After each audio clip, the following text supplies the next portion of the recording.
vamos a empezar la grabación. Está empezando la grabación. Y voy a colocar la presentación. ¿La están viendo, correcto? Se ve perfecto. Bueno, listo. Sí, Entonces, en esta 11ª sesión prácticamente, bueno, 11ª de nuestro curso de Ideología y Política, va a ser un espacio donde pues, siempre de la mano de los lineamientos de la Universidad Gabriela Mistral, pues buscamos escribir juntos ese futuro, ¿no? A través del análisis crítico de nuestro presente.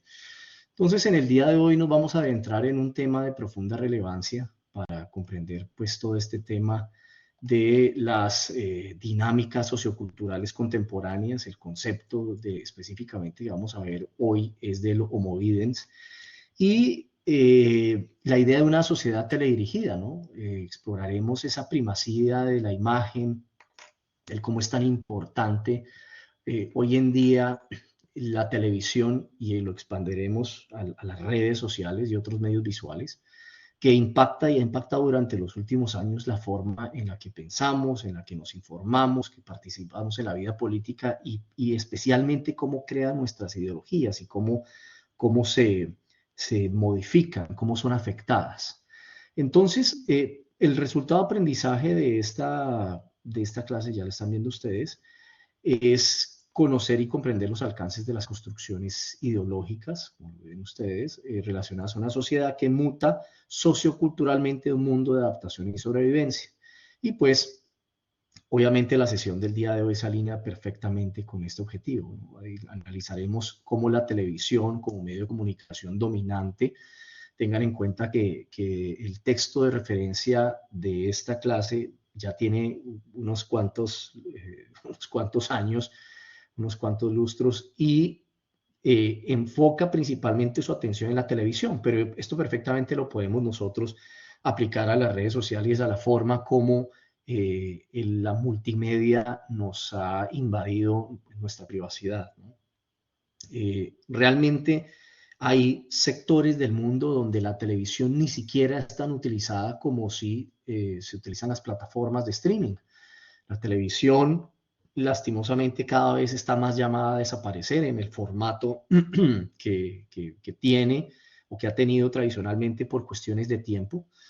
Y era lo que estábamos discutiendo al inicio de esta clase con Ana María.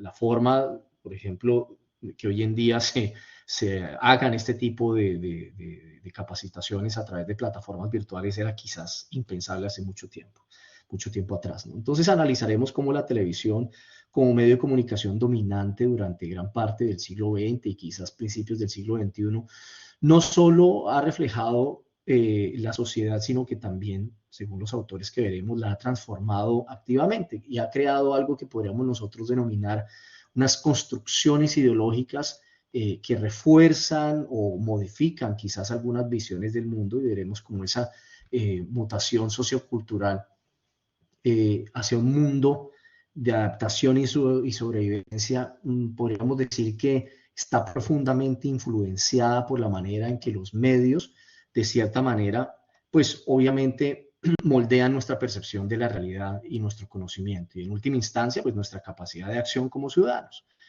Este análisis, pues la idea es que nos permita, podríamos decir, comprender mejor los desafíos que enfrenta la democracia y ese pensamiento crítico tan importante en una sociedad que está mediada por la imagen, ¿no?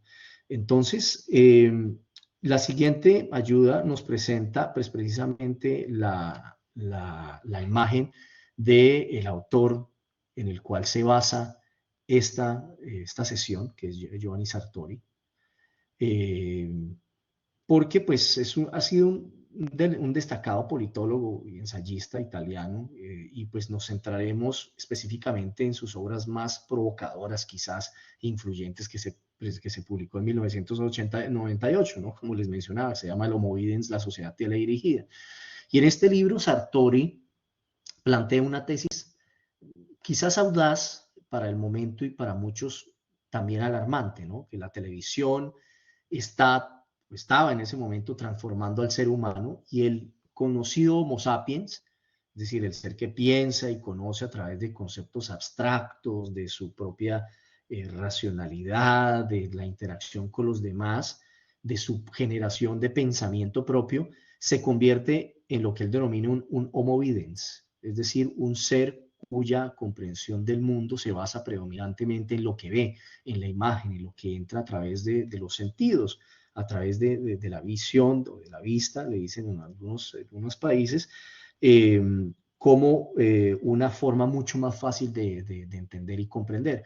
Y eso naturalmente va de la mano de esos nuevos entendimientos que tiene la pedagogía moderna, donde quizás la imagen es un elemento mucho más interactivo y atractivo para enseñar, para que las personas aprendan, y el cómo esas imágenes generan un proceso cognitivo que hace que las personas recuerden más los elementos propios de la imagen que las mismas discusiones a los cuales se lleva a cabo, ¿no? O a las cuales están unidas.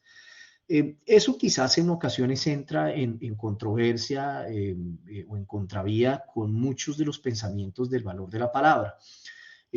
Por lo menos en mi tierra y en otras partes se dice que uno quizás no se acuerde del momento en que sucede algo, no se acuerde de las palabras que le han dicho a uno, pero sí se acuerda muy bien de cómo lo hicieron sentir o la forma como uno interpretó en ese momento específico esa situación. Precisamente eso entra en controversia, les decía, porque nos pondría a pensar muy claramente el valor de las imágenes. Hay personas que son muchísimo más visuales, hay personas que se acuerdan de la cara de las personas, de las situaciones, y así fortalecen sus procesos de memoria, o otras como yo específicamente, que soy alguien que tengo muy mala memoria y me toca ejercitarla a punta de escribir, ¿no? Esto, como les digo, genera una contradicción o dos puntos de vista en desacuerdo de si lo más importante es la imagen o la palabra.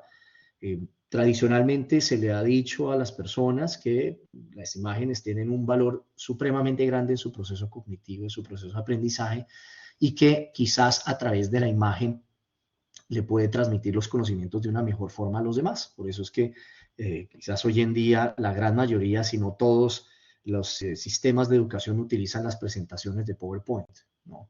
O slides de Canva o de lo que sea, es decir, facilitan de cierta manera la forma en que las personas interactúan con los conocimientos. Hay otras personas que definitivamente no están formadas así. En mi tiempo las presentaciones de PowerPoint no existían, existían solamente los acetatos de proyectores, existía el papelógrafo y el tablero, y era pues quizás el valor de los profesores o las personas con las que uno interactuaba, el tener la posibilidad o la capacidad más bien de transmitir ese conocimiento sin necesidad de estar utilizando medios audiovisuales o medios digitales que les facilitaran la vida, ¿no? Entonces son visiones diferentes quizás de ver el cómo se aprende hoy en día y que nos llevan mal que bien, a tener que debatir acerca del valor de la imagen, ¿no? Entonces, ese pensamiento crítico, que era lo que les estaba diciendo también, pues afecta naturalmente la cultura y el funcionamiento de la democracia, porque si hoy en día contamos con la lógica que son a través de las imágenes la forma como las personas reaccionan y cómo se hacen, cómo se afectan sus procesos cognitivos, es la razón por la cual hoy en día las redes sociales es quizás la manera más primigenia y más primitiva, si me permite la expresión, en la que las personas se enteran de la realidad, se enteran de qué es lo que está sucediendo hoy en día. Entonces, pues es preferible para alguien que en un meme o en una pieza gráfica vea lo que está sucediendo en la realidad, teóricamente, naturalmente desde la vista de la persona que generó la imagen, y no se adentre de pronto en informarse de diferentes fuentes para forjar una posición, ¿no? Y lastimosamente, dentro de esta lógica del libro, de nuestro autor, se centra en la televisión, ¿no? Y muchas de sus reflexiones se pueden extender a la era digital y al impacto del Internet y las redes sociales, donde la imagen pues juega un papel predominante, ¿no? Pero pues lastimosamente menciones porque en ese momento que fue publicado el libro, pues este tipo de avances no se tenían en cuenta y quizás pues estamos en mora de que otros autores, como ya se ha hecho profusamente, sigan opinando acerca de este valor y quizás del impacto de las redes sociales, con esto tan conocido y tan llamado como con las noticias falsas o la alimentación de bulos, es decir, de tribunas poco académicas y poco rigurosas en el conocimiento, en transmitir la información a los demás. Más adelante introduciremos brevemente algunas ideas de Bourdieu sobre la opinión pública que complementarán la perspectiva de Sartori sobre la influencia de los medios. Es así como en esta nueva lámina podemos comenzar a explorar el análisis que hace Sartori sobre la televisión y su impacto fundamental, ¿no?, en la cognición humana. Porque su planteamiento es radical, ¿no? La imagen, como lo ven ustedes ahí, la imagen no tiene contenido cognoscitivo, es prácticamente ininteligible. Pues por sí misma si buscamos un entendimiento profundo y abstracto, claro. Eso no significa que no entendemos lo que vemos, ¿no? De forma superficial, sino que la imagen, a diferencia de la palabra, no nos lleva necesariamente a un proceso de conceptualización y abstracción. Y aquí hay que hacer un paréntesis. Cuando hablamos de la palabra, es esa palabra que tradicionalmente está referida a textos o a contenidos fundamentales donde nos podemos informar. Si bien las noticias, naturalmente tenemos que comenzar con la idea de que todas las personas tienen un manejo del lenguaje, un manejo del entendimiento de lo que se lee, pues adecuado, ¿no? O si no, pues estamos realmente completamente perdidos.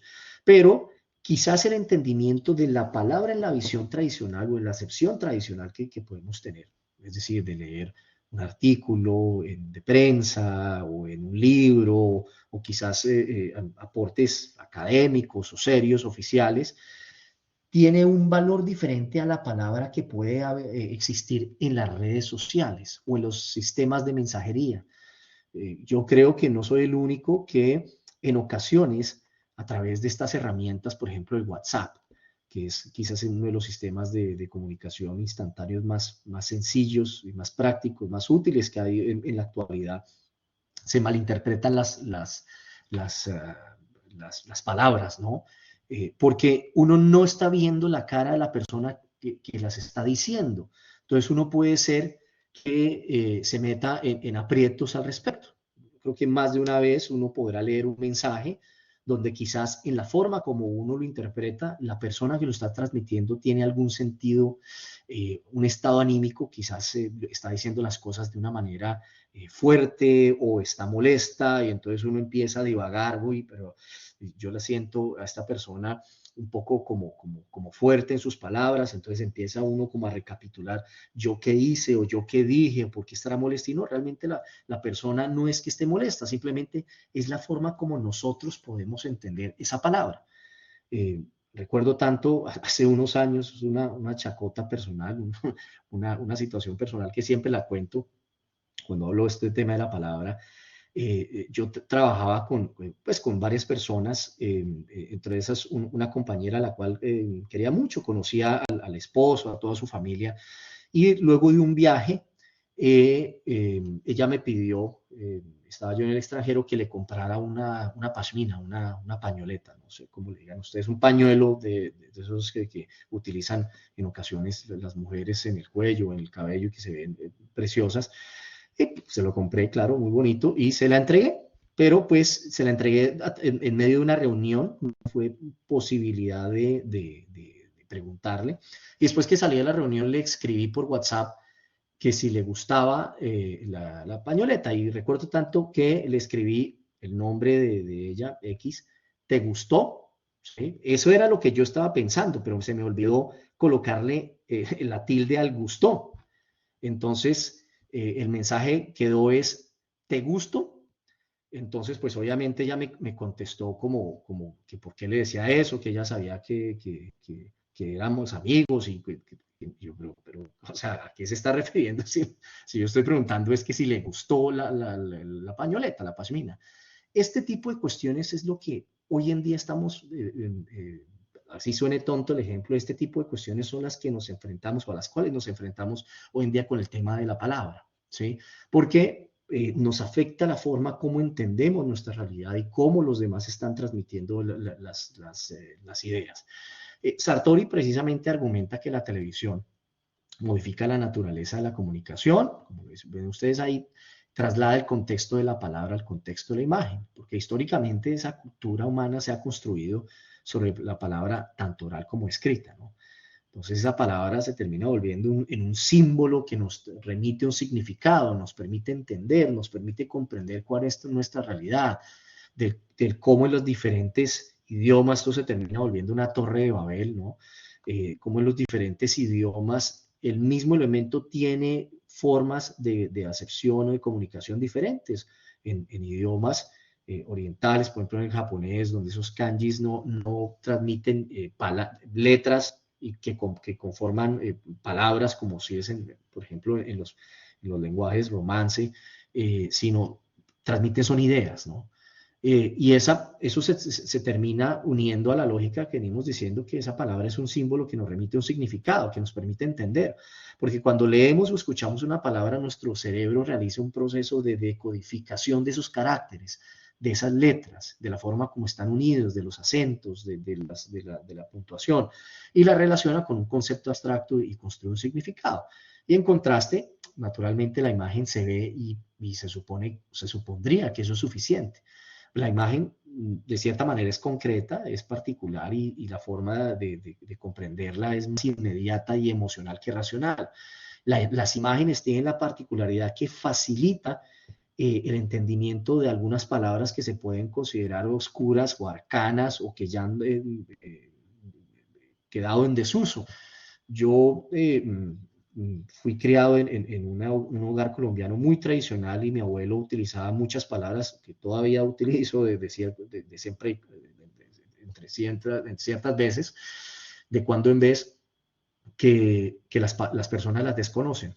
No estoy diciendo que sean ignorantes, ni más faltaba, sino que hay palabras que definitivamente pues ya han caído en desuso y no permiten transmitir la idea completa. Entonces, una persona puede estar hablando un idioma correcto, pero utilizar palabras que ya estén en desuso y hace que los demás no comprendan por completo el mensaje que está transmitiendo. Esa es quizás la facilidad que tienen las imágenes. Las imágenes son mucho más inmediatas, son más emocionales que racionales. Y Sartori sostiene que en esta primacía de lo visual se elimina la capacidad de abstracción. Entonces ese pensamiento abstracto requiere manejar conceptos que no son viables, ideas generales que trascienden casos particulares. Entonces, si nuestra principal fuente de información y quizás de conocimiento es la imagen, que siempre es concreta, pues nuestra mente se acostumbra a operar menos en el nivel de esa abstracción, ¿ya? Hace 2 días estaba leyendo un artículo precisamente que sacaban acerca de la afectación de la inteligencia artificial en la cognición humana. Y es que, como hoy en día la inteligencia artificial nos ha llevado a que los procesos más elementales los haga, sean tercerizados a una computadora.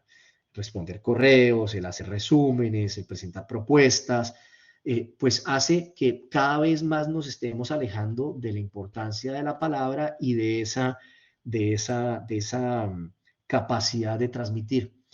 La semana pasada estaba en una capacitación fantástica que tuvimos acerca de inteligencia artificial.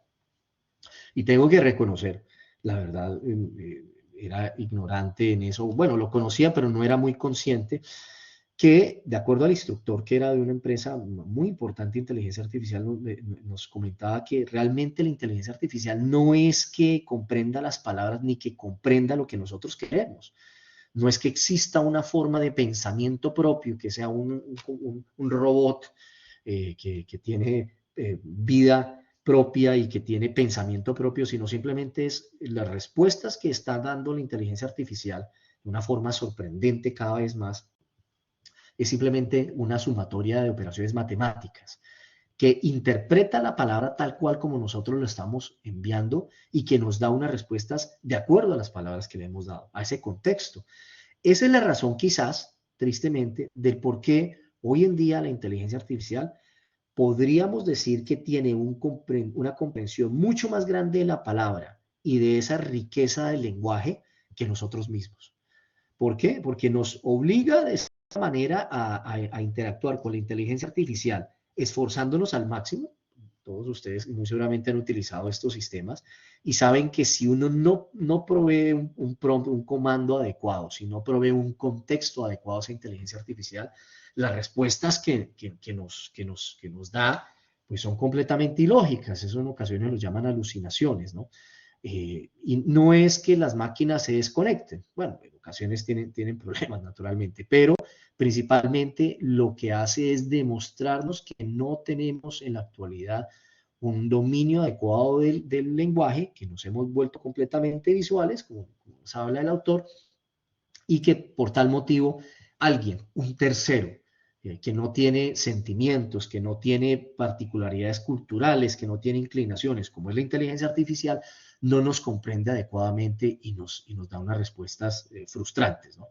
Esa consecuencia, naturalmente, del ser de haber perdido, estar alejándonos más bien del nivel de abstracción, pues nos lleva a consecuencias profundas, como lo mencionamos ahí en la tercera línea, que la televisión termina produciendo un nuevo tipo de ser humano. Ese es precisamente el Homo Videns, que nos trae la sesión del día de hoy. Es un ser humano que ve, pero que no necesariamente entiende en profundidad, que ha perdido, no ha desarrollado suficientemente la capacidad de pensamiento abstracto, de pensamiento crítico y de razonamiento conceptual que define al Homo sapiens como tal. Entonces, podríamos ir concluyendo que esa atrofia de la capacidad de abstracción tiene implicaciones directas en cómo procesamos la información, más con el ejemplo que les daba de la inteligencia artificial, sino también cómo aprendemos, se afecta y cómo más adelante tocaremos, cómo participamos en la esfera pública. Entonces, pues podemos discutir, para ir cerrando esta lámina, que la diferencia entre ver una noticia en televisión y leerla en un periódico, pues la noticia leída exige un esfuerzo de imaginación y conceptualización, entender términos, por ejemplo, como inflación, como crisis diplomática, como afectaciones a los intereses nacionales, ahora que está tan de moda este lío, este conflicto armado entre Irán e Israel. Las noticias televisadas tienden a mostrar imágenes impactantes, rostros, eventos dramáticos, el bombardeo, el sufrimiento, que apelan mucho más a la emoción y ofrecen una comprensión más superficial y quizás menos analítica. No podemos decir ni más falta que sea menos importante, no, la imagen tiene una importancia gigantesca. Por eso a todas las personas les gusta mucho más los libros que tienen ilustraciones y quizás fotografías a uno que sea completamente plano, porque precisamente un texto plano nos obliga a que nos dediquemos, centremos todos nuestros sentidos en comprender lo que está tratando de transmitir el autor e imaginarnos las cuestiones que no se nos están presentando visualmente. Esto también estaba en la radio en los tiempos, hace muchos años, cuando existían las radionovelas, ¿no? Entonces existía la palabra, existía un libreto, existía la forma de entonación, los efectos que se producían en las radionovelas, y esto obligaba a que las personas comprendieran por completo lo que se estaba transmitiendo y generaran un proceso de generación de conocimiento y se imaginaran las escenas, ¿no? A ver qué era lo que realmente estaba sucediendo a través de esas voces que llegaban a través de la onda corta generalmente. Sartori no niega el valor de la imagen para mostrar la realidad, me faltaba, pero critica su hegemonía, su predominancia sobre la palabra y su efecto, podríamos decir que empobrecedor sobre el pensamiento, cuando reemplaza la palabra como principal medio, como principal vehículo quizás del conocimiento. Se podría mencionar la diferencia entre ver y mirar, ¿no? Que es muy extraño en diferentes lenguajes, ¿no? No solamente en español, en el inglés también está lo mismo, ¿no? El see, watch, porque ver es un acto filosófico, fisiológico, que está dirigido simplemente a la utilización de los ojos, del sentido de la vista, y En cambio, mirar implica una intencionalidad, ¿no? Una búsqueda de significado que la televisión, con su flujo constante y rápido de imágenes, a menudo no fomenta.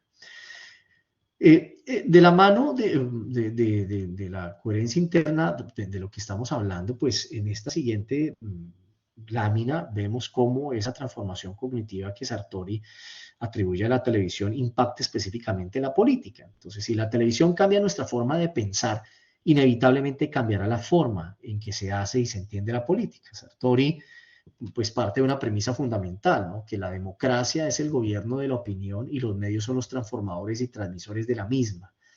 En una democracia, pues la opinión pública es crucial, ya que se supone que los gobiernos deben responder a ella y pues de la mano de esto, pues los medios de comunicación y en la época de Sartori, predominantemente la televisión, juegan un papel central en la configuración de esa opinión. Ahora, algo que es importante es que cuando mezclamos medios de comunicación, la palabra y la política, que termina generando una opinión pública y unas tendencias de voto, empezamos a encontrar, lo hablábamos en las sesiones pasadas, este tema de las noticias falsas y cómo quizás con algunas teorías de la conspiración, gobiernos y oposición, si estamos hablando de democracias, porque estamos hablando del campo político, empiezan a atacarse unos a otros sobre una lógica o sobre la lógica de que no se están transmitiendo las realidades como deberían ser y están engañando a los votantes, están engañando al pueblo, ¿no? Eso es muy, muy común, ahora por lo menos en mi país, que están iniciando la campaña presidencial, el último año del gobierno Petro y empiezan a asomarse los primeros retoños de candidatos y de precandidatos presidenciales, empieza el ataque permanentemente de quién está diciendo la verdad. Entonces es un juego permanente de quién menciona cosas y quién menciona otras. De cómo se amañan las cifras para beneficio de un lado y del otro, ¿no? Y ahí es donde quizás los medios de comunicación nuevamente tienen un papel fundamental porque pueden replicar el trabajo que algunos centros de pensamiento, centros de investigación hacen. En Colombia es muy famosa una página que se llama La Silla Vacía, tiene un nombre bastante interesante, y tiene una sección que se llama El Detector de Mentiras. Y entonces cuando, no sé si quizás en Chile también se replique esta lógica, entonces cuando hay declaraciones públicas de los partidos, del gobierno, de la oposición, o sobre todo en campañas presidenciales, esta organización que termina volviéndose adicional de un medio de comunicación, termina volviéndose en un centro de investigación y de pensamiento, hace un proceso de validación de todo lo que las personas dicen. Por eso se llama el detector de mentiras. Entonces sacan un reporte donde dicen, sí, mire, efectivamente, esta persona dijo esto, es completamente cierto, es una verdad a medias o está completamente perdido.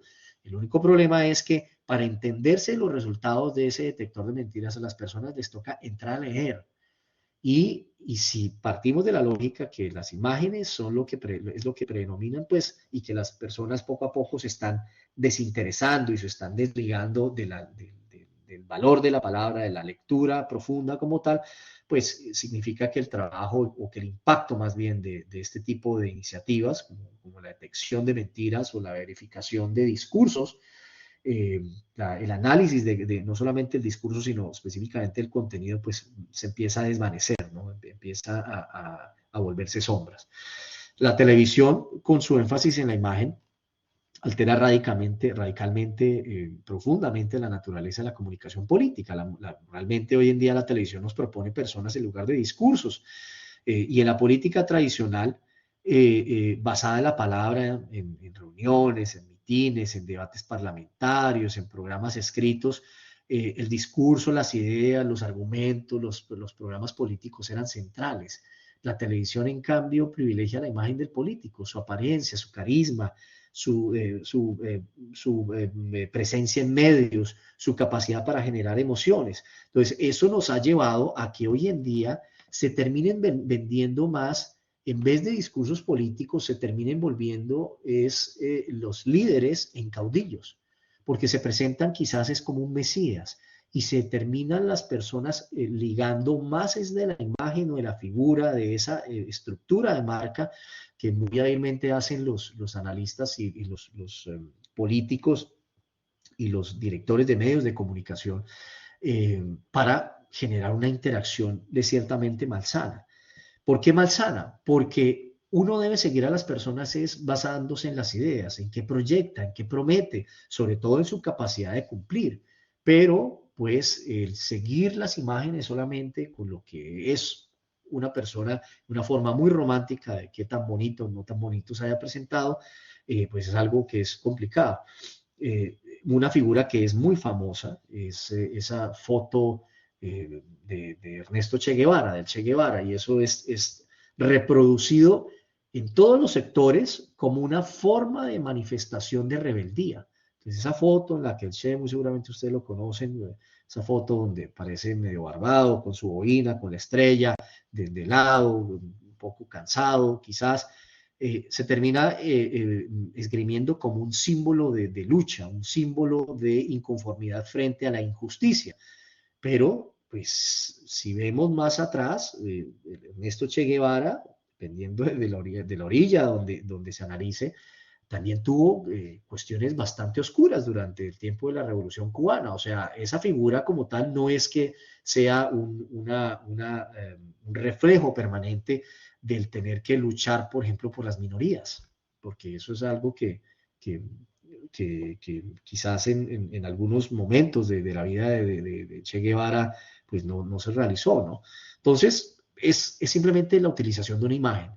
En el campo colombiano, hace muchos años tuvimos un gran político que fue asesinado, uno de los primeros políticos, Luis Carlos Galán Sarmiento, y es muy famoso una imagen de él que fue tomado quizás de una manera muy particular, muy similar a este tipo de fotos como la de Guevara, que el fotógrafo que se tomó esa imagen mencionaba que no fue nada preparado, sino fue una imagen casual.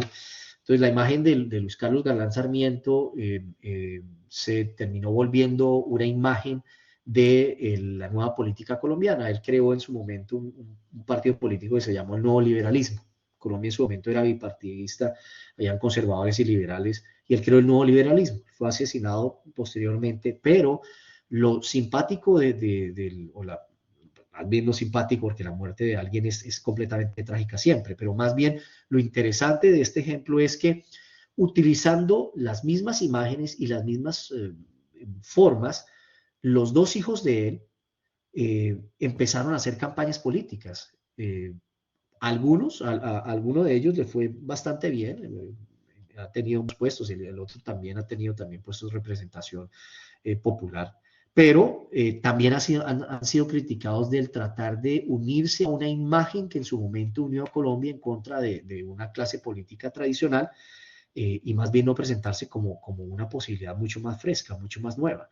O sea, no hay necesidad de estar repitiendo algo, o más bien no algo, la figura de alguien, porque termina volviéndose uno en un remedio, en una simple imitación, en ocasiones pues muy burda, de lo que algunas de esas personas o lo de que esos caudillos querían buscar, ¿no? Querían llevar a cabo, ¿no? Entonces, esto lleva a que el video pues transmita, o sea, busque transmitir mensajes, la forma de transmitir el mensaje sea el mensaje como tal, ¿sí? Sea una unidad como tal. La frase es clara, menciono esa alusión, es una alusión a, a esos pensamientos de decir que el medio como tal es el mensaje, ¿no? Pues Sartori pues la aplica específicamente al líder político en televisión, ¿sí? Eso de que el video líder es más que transmitir mensajes, es el mensaje, ¿no? O sea, la forma en que el líder se presenta visualmente, la forma como gesticula, su tono de voz, captado por la cámara, se vuelve más importante que el contenido sustantivo de profundidad de sus propuestas, ¿sí? La imagen televisiva se personaliza la política, ven ustedes también que está mencionándose ahí, porque las elecciones se convierten en concursos de popularidad entre personas más que en debates sobre ideas o proyectos, ¿no? Más que en la posibilidad de mostrar resultados.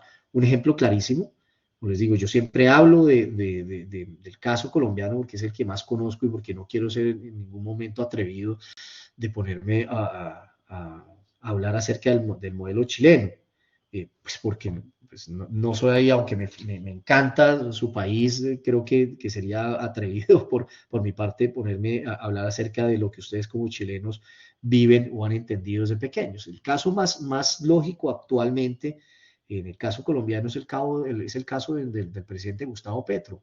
Él fue un excelente parlamentario, pero un terrible alcalde de Bogotá, donde tuvo muchísimas sanciones, donde tuvo unos índices de efectividad y de cumplimiento de sus políticas muy bajas, pero aún así, por el hecho de que proyecta una figura de nueva política, de alejarse de todo este temas tradicionales, de lo que ustedes también muy seguramente, lastimosamente, vivirán en Chile, la corrupción, el clientelismo, el gobernar siempre en una forma mañada, solamente para algunas personas, ¿no? Pues llevó a que lo eligieran presidente de la República con una alta favorabilidad. Hoy en día, 3 años después, está quizás replicando o repitiendo lo que fue su modelo de mandato en Bogotá y pues lastimosamente para todos los colombianos estamos viendo que muchas de las dimensiones de los intereses nacionales se están debilitando, especialmente la seguridad, ¿no? Entonces, y esto no es de criticar a las personas, porque no podemos ser mezquinos de decir, bueno, es que eso no fue mi presidente por quien voté. Yo, naturalmente, en ese momento no podía votar, pero es entender que no es el presidente de unas mayorías, es el presidente de todo un país, de una nación, y que así no nos guste, pues es el líder actualmente y si les va bien a él como presidente, nos va bien a todos los ciudadanos. Pero bueno, una consecuencia directa de esa personalización y esa primacía de la imagen es que desaparecen los partidos como base sustentadora de la política determinadora. Y es muy normal que hoy en día las figuras políticas busquen escindirse o alejarse por completo de los partidos políticos. El partido político tradicionalmente lo que busca es reflejarse como un portador de ideologías, de programas, tener una base organizativa, que responda a unas bases que tradicionalmente los han seguido. Al tratar los líderes de alejarse de esos partidos políticos, pues naturalmente pierde relevancia la lógica el significado de un partido político que le garantiza a los votantes que se van a cumplir pues todas las propuestas de campaña y se emerge esa figura de un líder muy bueno en redes, en medios, que puede establecer una emocional directamente con el electorado a través de la pantalla, pero está por encima de esas estructuras partidarias que mal que bien son el reflejo que pueden tener en los parlamentos, en los congresos, en las cámaras altas y bajas que son propias de toda democracia.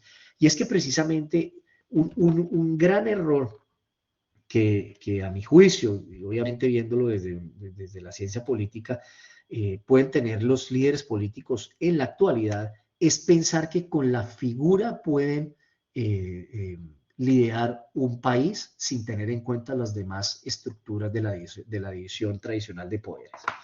Entonces no es como hacen muchos de los caudillos y quizás muchos de las figuras, principalmente de la izquierda latinoamericana y de otras partes, pero no podemos decir que de la derecha tampoco no se haya visto. Es decir, yo estoy aquí porque el pueblo me eligió. Y entonces, si el Congreso o el Senado, o como se llamen en cualquier país, no me hace caso, es simplemente una forma de comprobar que hay poderes oscuros que están tratando de sabotearme y de boicotear la intención del pueblo, ¿no? Y pues eso es una visión negativa, porque es que el problema de presentar todas aquellas cuestiones que en la división de poderes se alejen de lo que quiere el gobernante, por más altas votaciones que haya tenido en su momento, es lo que tradicionalmente se llama oposición. Y los riesgos de la oposición, el que existe una oposición, es lo que fundamenta las democracias. Entonces el problema es no crear imágenes, es convencer a las personas a través de palabras y de convencerlos a través de una estructura partidaria. Ah, que el partido es malo, que el partido ha tenido algunos errores, que ha tenido escándalos de corrupción, que son siempre los mismos. Eso ya es una discusión completamente diferente. Pero esa unión del líder a partidos políticos que representan las bases y que representan palabras y no solamente ideas, garantiza que haya una gobernabilidad, ¿sí? Y naturalmente una gobernanza para que se puedan cumplir pues todo lo que se proyecta, ¿no? Entonces, pues ya para cerrar este slide, podemos decir que las campañas políticas se han adoptado principalmente a la televisión.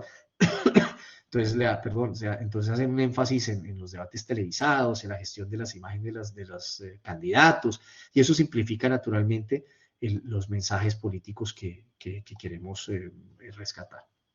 Entonces, continuando con esas implicaciones de esa sociedad teledirigida, en esta lámina vemos cómo, que está titulada Las formas de la sociabilidad, pues profundiza las consecuencias específicas que Sartori identifica para el funcionamiento de la democracia y la vida cívica, ¿no? Entonces, primero se produce el fin de los idearios políticos, la primera línea. Ahora se venden personas, se venden imágenes, y pues como lo veíamos antes, la personalización de la política lleva a que las ideologías, los cuerpos de ideas estructurados que ofrecían visiones del mundo y los programas de acción se desvanezcan. Y en su lugar tenemos un mercado político donde los candidatos son productos que se venden a través de su imagen.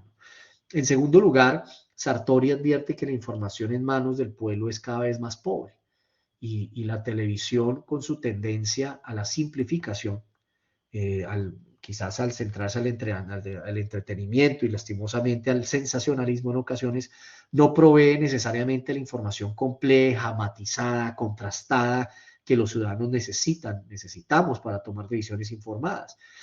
Paradójicamente, pues a la vez que la sociedad se le pide pues más participación, esto parece incompatible a la lógica de solamente dedicarnos a las imágenes, ¿no? Porque se exalta esa participación democrática, pero los ciudadanos están cada vez menos equipados cognitivamente para ejercer de manera significativa, ¿no? La tercera línea nos habla de una televisión que homogeneiza eh, explotando o buscando explotar la sensibilidad del público que fragmenta y recorta la realidad, ¿no? Porque pues la televisión y por extensión los medios de comunicación tienden a presentar una visión de mundo mucho más simple, mucho más uniforme. La lógica de las ideas es presentar un contexto, un análisis y un resultado en una sola página, ¿sí? Es como las caricaturas anteriormente, que tenía que ser el caricaturista bastante hábil para poder en una sola imagen reflejar todo el contexto y presentarle su intención pues, a los lectores. Y eso tiende a presentar una visión del mundo basado solamente en la imagen, simplificada y uniforme, que se apela a emociones básicas y comunes y al mismo tiempo presenta la información de manera fragmentada, en pequeñas dosis, inconexas, que dificulta la comprensión de procesos completos y las interrelaciones. En la cuarta línea dice que, o tratamos el problema de la difusión de encuestas degenera un gobierno de sondeos convirtiéndose en expresión de poder de los medios sobre el pueblo. Y es que las encuestas muestran una tendencia, pero en un momento determinado. Las encuestas son una foto fija, que pueden tener una variación gigantesca 30 minutos después de haber sido publicadas, o peor aún, de que las personas hayan participado. Porque la encuesta lo que busca es capturar el entendimiento y la percepción de una persona en un momento determinado, frente a los líderes, frente a las situaciones actuales, frente a diferentes variables. Y esas encuestas de opinión, pues, que se amplifican por televisión, no solamente reflejan la opinión, sino que de cierta manera terminan moldeándolas, porque pues las encuestas se utilizan como fundamento para los análisis. Y si definitivamente en un sondeo de opinión determinados candidatos no tienen ningún tipo de participación o registran una intención de voto muy baja o un índice de favorabilidad muy bajo, pues quizás las personas que estaban pensando en interesarse en sus discursos, en hacer seguimiento de cuál es su propuesta programática, pues dicen, pues ¿para qué voy a perder yo mi voto votando por determinada persona si definitivamente no tiene ninguna esperanza? Más bien busquemos a alguien que recoja sus banderas y que tenga mayor posibilidad para ser elegido. Los gobiernos gobiernan, los políticos gobiernan mirando esas encuestas y los medios al decidir qué encuestas publican en ocasiones y cómo las interpretan, cómo ejercen una influencia considerable. Esa conclusión de Sartori es sombría, ¿no? La democracia, en la última línea, la democracia se convierte en un sistema de gobierno en el que son los más incompetentes los que deciden, en un sistema suicida. Porque si los votantes somos homoviden solamente, pues estamos empobrecidos cognitivamente y estamos guiados por las imágenes y por las emociones. Y nuestra capacidad para elegir líderes competentes y tomar decisiones racionales se ve severamente comprometida.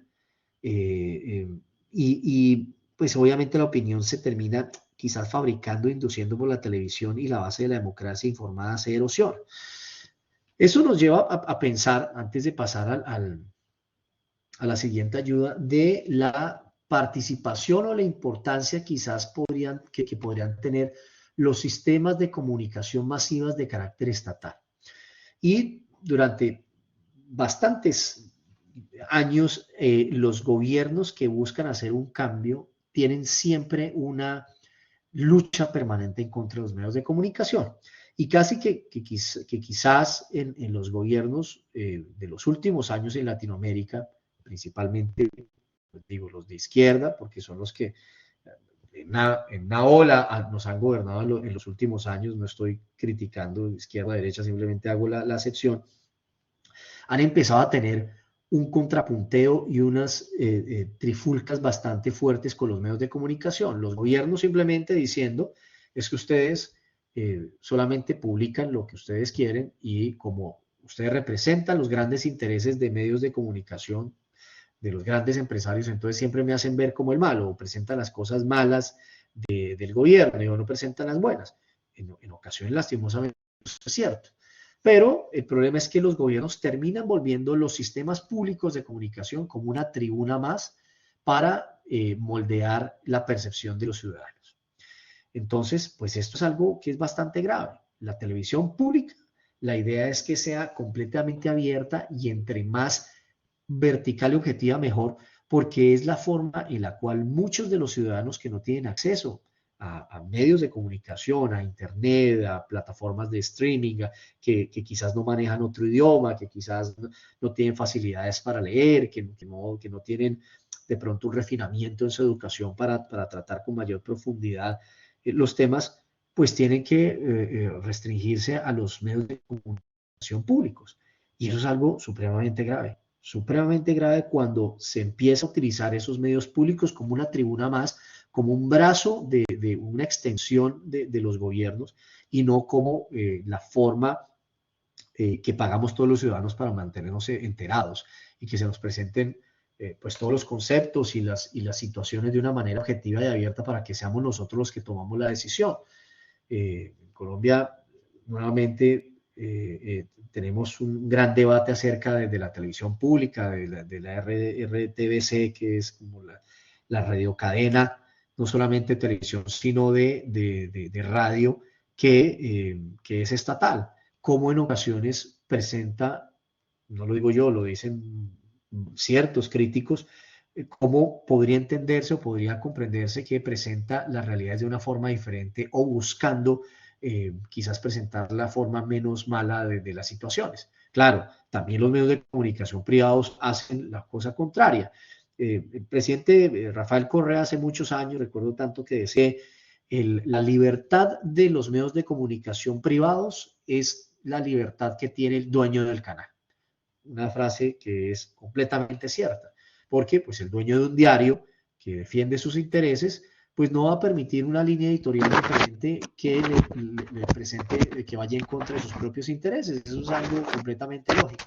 No es impensable que si una persona tiene la capacidad de transmitir mensajes, pues van a estar unidos a su forma de pensar, pero precisamente en la posibilidad de escuchar una estación u otra, o ver un canal u otro, es que los ciudadanos pueden forjar su pensamiento crítico, no es solamente irnos por una forma de pensar, porque es la única cadena de comunicación que está disponible, porque las demás no están disponibles. Eso es algo bien problemático.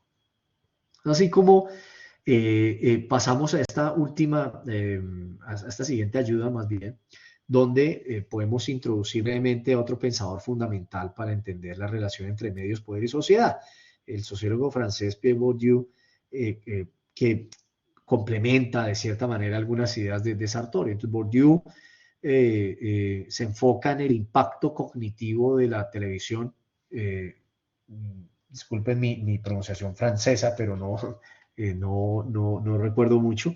Bourdieu nos ofrece una perspectiva crítica sobre la opinión pública y cómo ésta es construida, ¿no? En gran medida por los instrumentos que pretenden medirla y cómo las encuestas y la acción de medios pues tienen una importancia y una relevancia en este contexto, ¿no? Una de sus afirmaciones más conocidas y provocadoras de nuestro pensador del día de hoy, que ven ustedes en la lámina, es que la opinión pública no existe. Eso no significa, esa es de 1972, esa frase, eso no significa obviamente que las personas no tengan opiniones individuales. Lo que nuestro autor cuestiona es la noción de una opinión pública unificada, homogénea, espontánea, que las encuestas supuestamente reflejarían de una manera objetiva, ¿no? La opinión pública, tal como se nos presenta, nos dice nuestro autor, a través de los sondeos es una gran proporción, un artefacto, es una construcción social y política, ¿no? Cuando hablamos de construcción social y política, recordemos que es simplemente la forma como nosotros entendemos algunas tradiciones, algunos elementos que se nos presentan.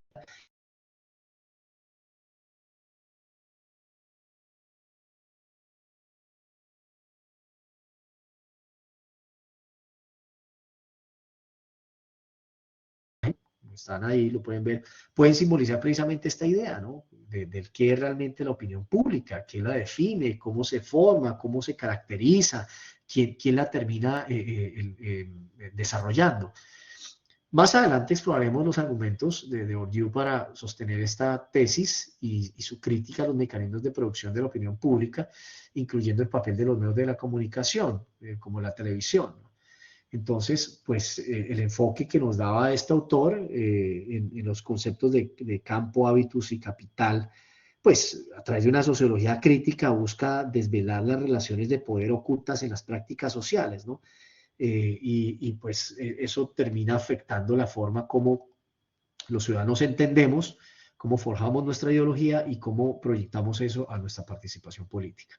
En esta lámina de la comunicación política, ese espacio de poder, pues es necesario decir que para entender la crítica de Bourdieu a la opinión pública, primero debemos comprender cómo se concibe la comunicación política, ya que él no la ve como un simple intercambio neutral de información o de ideas. La comunicación política se entiende como un espacio público, pero ese espacio público no es un terreno nivelado, no es un terreno igual, donde todas las voces tienen un mismo peso, por el contrario es desigual, es desuniforme, porque es ahí precisamente donde se ejercen dinámicas de poder bajo todas las formas. Es la idea de la mitad. Pues el autor nos dice que el poder puede ser aprehendido de manera institucional, informal, material y de una forma simbólica. De manera institucional es el que ejercen los partidos políticos, ¿no? El gobierno, las instituciones, las organizaciones estatales a través de sus portavoces y sus medios. El poder informal podríamos decir que es el que ejercen, a ver, algunos grupos de presión y líderes de opinión que no son oficiales o que son redes de influencia, los hoy en día influencers. Hoy en día caer en desgracia para una figura pública no es tanto que una cadena nacional haga un reportaje sobre determinada decisión o determinada situación, sino caer en una mala procedencia de un influencer, de un rey o una reina de una red social, porque en esas redes sociales no hay forma de defensa. Se termina convirtiendo la persona que genera este contenido en un juez y en un jurado que emite la sentencia y frente al cual pues es muy difícil ir en contra. Por más que después se saquen noticias o piezas o contenido rectificando o corrigiendo o pidiendo disculpas porque se malentendió o se utilizó mal un número o unas fuentes de datos o lo que sea, pues ya es como la flecha lanzada, ya es muy difícil ir hacia atrás. En material está ligado al control de los recursos económicos que permiten financiar campañas, que permiten proyectar candidatos, en el cual los medios de comunicación o la producción de encuestas también son afectados. Y finalmente ese poder simbólico, quizás el más importante para Bourdieu, es el poder de imponer una determinada visión del mundo, de definir qué problemas son importantes, de qué preguntas son legítimas, qué respuestas son aceptables, es el poder de nombrar y hacer existir las cosas en el debate público, porque precisamente esta lógica de que nos hayamos vuelto más visuales, que más unidos a la palabra en los procesos cognitivos, nos lleva a que haya una especie de discriminación, si lo podemos llamar así, frente a todos aquellos que no tienen tiempo en medios, es decir, que no tienen protagonismo, que no figuran. Entonces pueden haber candidatos o proyectos políticos o ideas muy buenas, pero que al no ser presentados en los medios de comunicación es como si no existieran. Entonces es una completa deshumanización de las posibilidades del debate político, del contrapunteo de ideas por los medios de comunicación que completamente invisibilizan a las personas y solamente puede ser que estén proyectando una forma configurada o preconfigurada más bien de realidad, ¿no? Entonces esos medios de comunicación, incluyendo la televisión, son actores cruciales para este espacio público en la lucha del poder simbólico, ¿no? No son meros transmisores, sino que participan efectivamente en la construcción de la realidad política, en la legitimación de ciertas voces, en los discursos de otros y sobre todo en la concepción que nosotros propiamente tenemos acerca de la ideología. Ya para ir cerrando, entonces, pues volvemos a esa afirmación central de la opinión pública no existe. Entonces, para sostener esto, nuestro autor deconstruye tres supuestos fundamentales en los que se basan las encuestas de opinión. El primer supuesto que está a la izquierda es que toda encuesta de opinión supone que todo el mundo pueda tener una opinión, o sea, que la producción de una opinión es posible para todos. Y Bourdieu cuestiona esto radicalmente, porque no todas las personas tienen una opinión formada sobre todos los temas, especialmente sobre cuestiones políticas complejas, económicas, que requieren un cierto capital cultural o informativo para poder entenderse completamente. Y no solamente para entenderse, sino para tener el acceso a la información por completo para forjar una opinión. Y poner un cuestionario a todos por igual ignora esas diferencias en la competencia política, en la capacidad de producir un juicio político. Muchas respuestas pueden ser respuestas disfrazadas que no son al azar por la presión que se tiene a la hora de la verdad que hacer en el momento de las encuestas o de la participación. Y ahí es donde precisamente se puede medir la calidad de las firmas encuestadoras o la calidad de las personas. No solamente lo podemos limitar quizás a las encuestas, sino a la participación en medios, por ejemplo, en las entrevistas. Y es que si en el caso de las encuestas se hace un buen trabajo, como en cualquier investigación de corte social donde hay una interacción con seres vivos, específicamente con seres humanos, antes de lanzar un cuestionario o una encuesta se hace lo que se llama un proceso de pilotaje o pilotear en ocasiones se llama, y es simplemente probar si el cuestionario como tal, como está formado, como está formulado y sus respuestas están, primero, completamente ajustados a la realidad del grupo social donde se van a utilizar y segundo, si no hay ningún sesgo en el momento de hacer las preguntas y respuestas. En este momento el pilotaje, lo que hacemos es ir a otro grupo social que no participa dentro de la investigación y que no va a tener participación en la encuesta, para preguntarles a esas mismas personas que tienen el mismo entendimiento, el mismo nivel social, la misma expectativa socioeconómica, las mismas artes, oficios a los que se dedican. Es decir, podríamos decirlo, aunque suene reduccionista, que piensan similar, que tienen un entendimiento similar. Le preguntamos a ellos, hacemos la prueba con ellos y les decimos, ¿usted sí nos entiende bien? ¿O le parece que algunas de esas preguntas o de las respuestas han sido direccionadas, que no toman en cuenta algunos elementos que sean para usted importantes y que quizás lleva a que tengamos una información completamente errada, ¿no? Eso es donde nosotros podemos decir que efectivamente una firma encuestadora haya hecho un buen trabajo, porque no solamente está entregando la información común y corriente, sino que la ha logrado procesar para que refleje la realidad. En un segundo supuesto que está en el centro, se supone que, dice que se supone que todas las opiniones valen, lo cual para Bourdieu pues no es verdad, ¿no? Eh, porque las opiniones no tienen el mismo valor social ni la misma fuerza movilizadora. Algunas opiniones están socialmente más autorizadas que otras. Sumarlas como si todas fueran equivalentes es una operación que oculta las verdaderas relaciones de fuerza y el sentido de la sociedad.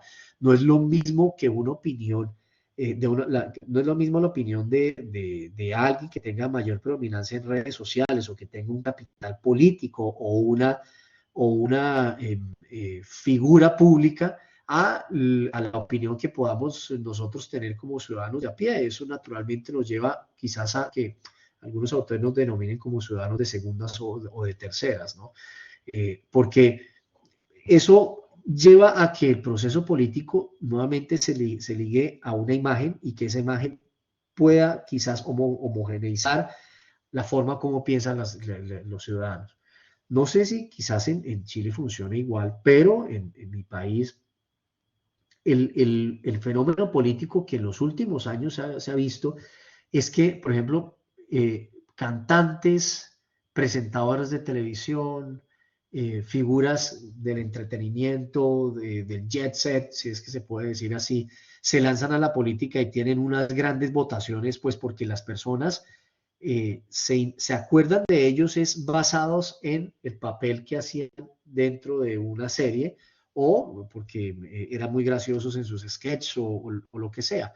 Y eso pues es algo terrible porque estamos nuevamente siguiendo la figura de un caudillo, una figura que ha generado algún tipo de cercanía con los ciudadanos por su buen trabajo en el mundo artístico, pero pues que quizás no tiene la formación como tal para asumir un puesto donde se decide la vida y el futuro de todos los ciudadanos. Eso es algo completamente terrible.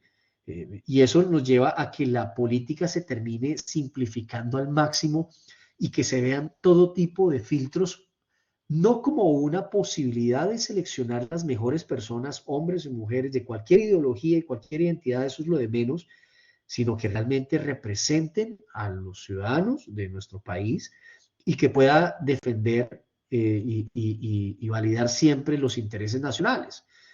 Entonces, pues los requisitos que tienen algunos cargos simplemente se ven es como un obstáculo para que esas grandes opiniones o esos grandes opinadores no puedan participar.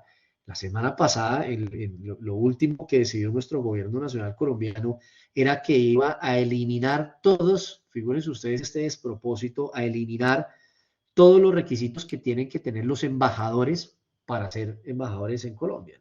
No quiero que entiendan, por favor, que yo estoy criticando al gobierno actual del gobierno Petro, me va a faltar, solamente les estoy dando algunos ejemplos que quizás son mucho más recientes en vez de remontarme a tiempos pasados. En tiempos pasados también las cosas han sido difíciles, pero con que el jefe del Estado le dé la orden a su canciller, a su ministro de Relaciones Exteriores, elimine todos los requisitos que tienen los embajadores, el puesto de embajador.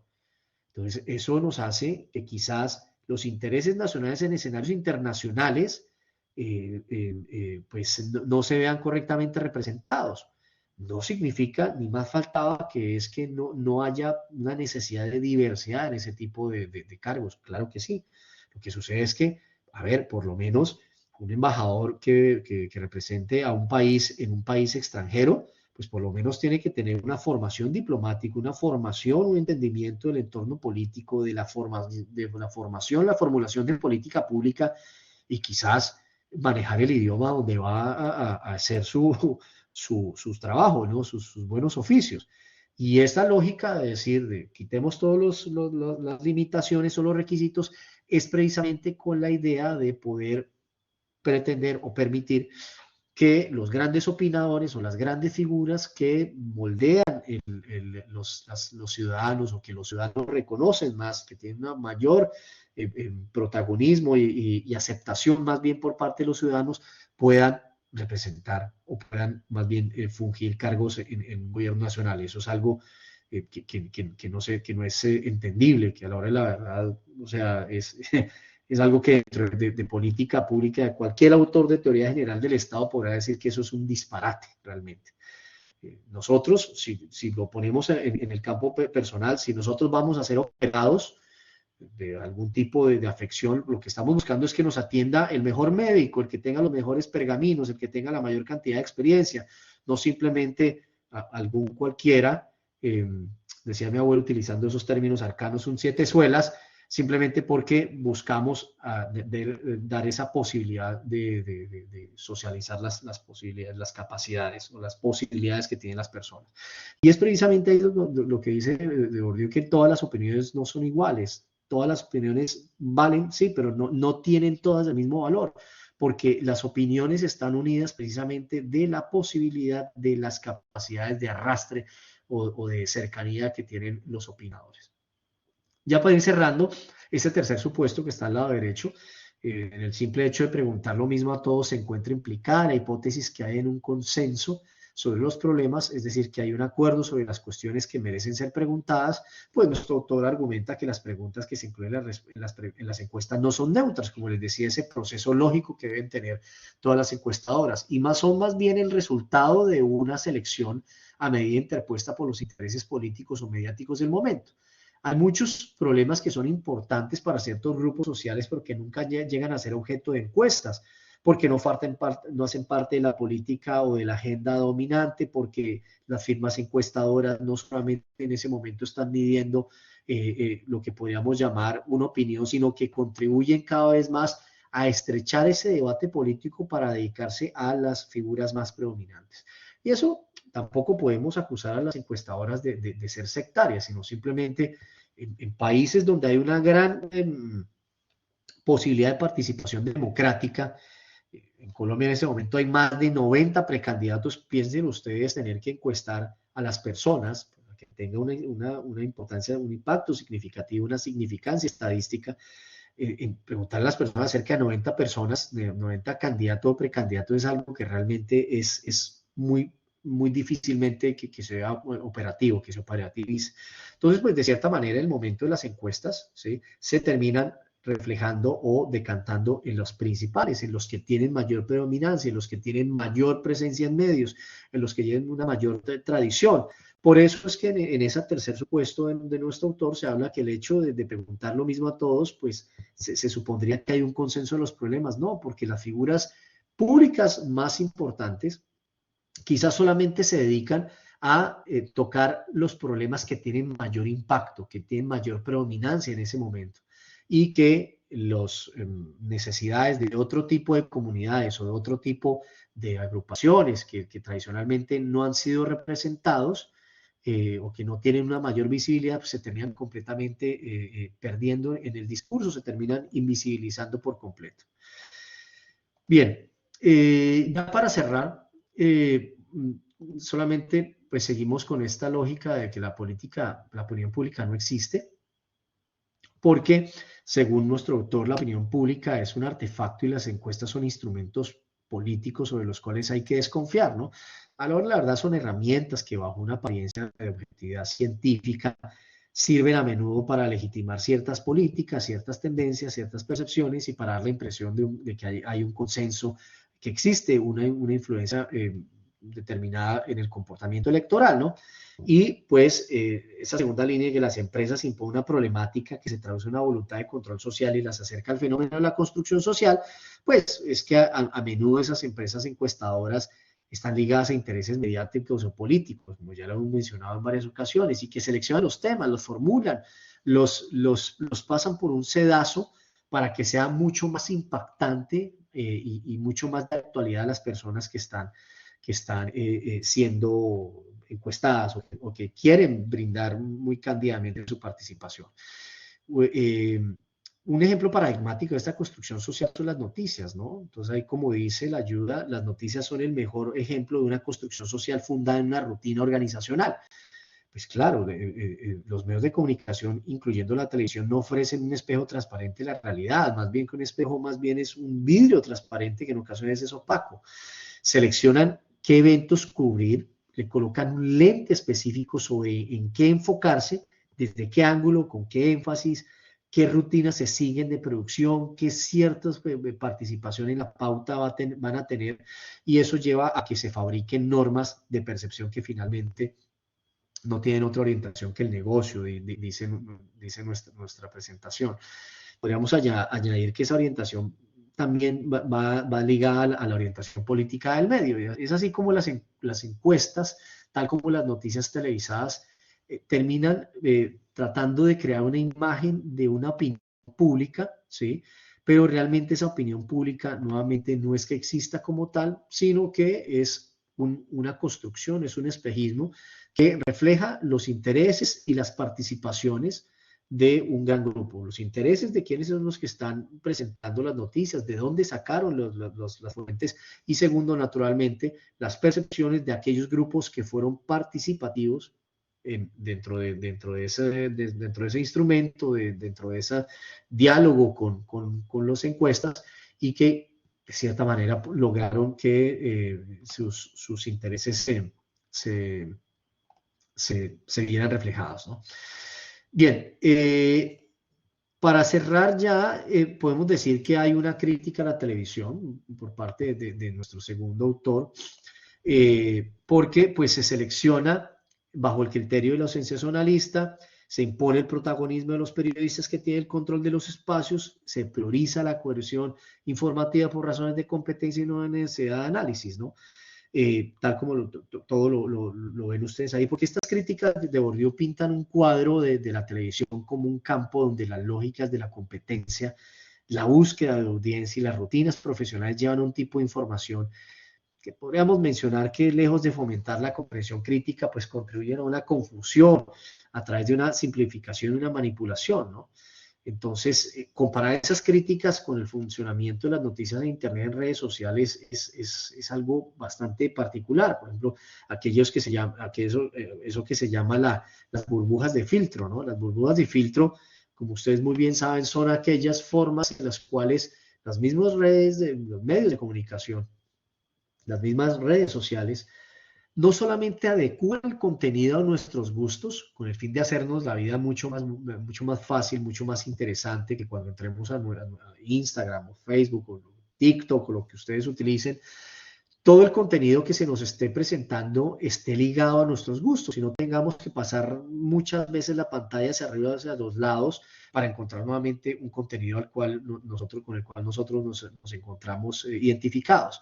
Si bien eso nos facilita la vida para encontrar personas, pensamientos, ideas, situaciones que nos gustan y que nos facilitan la vida, que nos hacen la vida más feliz, como si fueran unas muletas para caminar en esta vida de tantos problemas que aparecen cotidianamente, también nos termina alejando de otras realidades, porque todo aquello que no esté sincronizado con lo que nosotros tradicionalmente vemos simplemente no se nos presenta.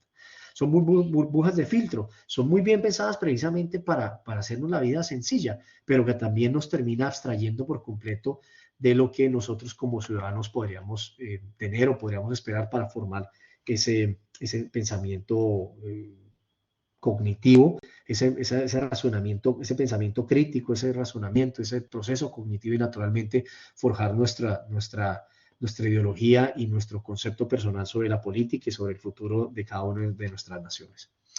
Bueno, con esto entonces ya llegamos al final de la presentación del día de hoy.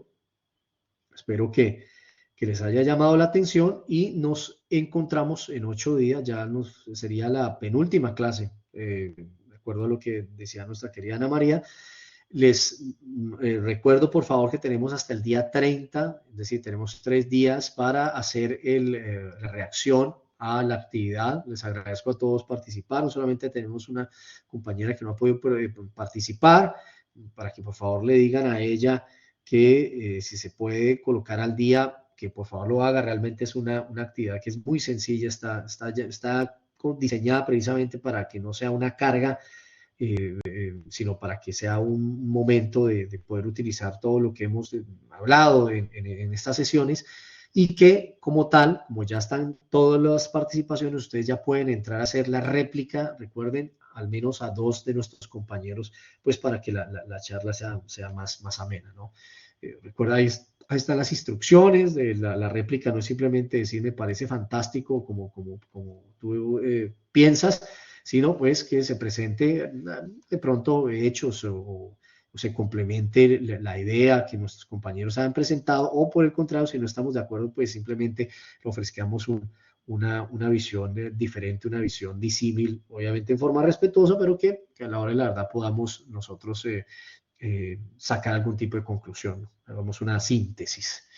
Bueno, entonces, no sé si haya algún comentario, o si no, ya podríamos dar por cerrada esta sesión. No sé si Ana María tenga alguna noticia eh, vereal para nosotros. Mariana, gracias.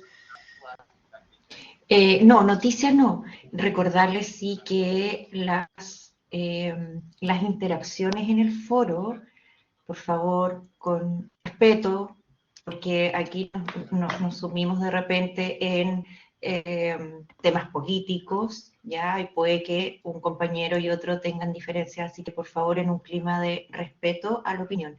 Y lo otro es que no es necesario después que contesten como dúplica esa réplica, digamos. O sea, basta que ustedes le comenten a los compañeros, pero no es necesario que el que recibió la opinión le devuelva de nuevo, porque si no vamos a llegar al infinito. No es necesario. La nota es su foro, su tema y las 2 opiniones. Eso es todo, ¿ya? Exactamente. Sí, no es necesario hacer contrarréplicas. A la réplica no es necesario, porque no acabamos nunca. Tocaría dejar el foro abierto para toda la eternidad. Bueno, entonces, pues nada, muchísimas gracias a todos, y nos encontramos en 8 días, en la misma hora, el mismo canal, para ya nuestra penúltima clase. Y por favor, pues traten de colocarse al día, porque la idea es que dentro de 8 días, en el mejor de las situaciones, ya tengamos todas las notas, ya hayamos calificado esta última actividad, y ya podamos hacer un cierre de notas, pues para determinar quién quién no alcanzó el 5.5 y tendría que presentar el examen, o si no, pues ya todos podrían pues, estar completamente tranquilos y seguros que no tienen que hacer otra actividad. Bueno, pues nada, muchas gracias de nuevo, y que estén bien. Feliz fin de semana y feliz resto de noche. Hasta luego. Chao chicos, ánimo con las solemnes, cualquier cosa me escriben. Profesor, un Chao, gusto verlo. gracias. Cuídese. Hasta luego. Chao Mariana. Gracias, lo mismo.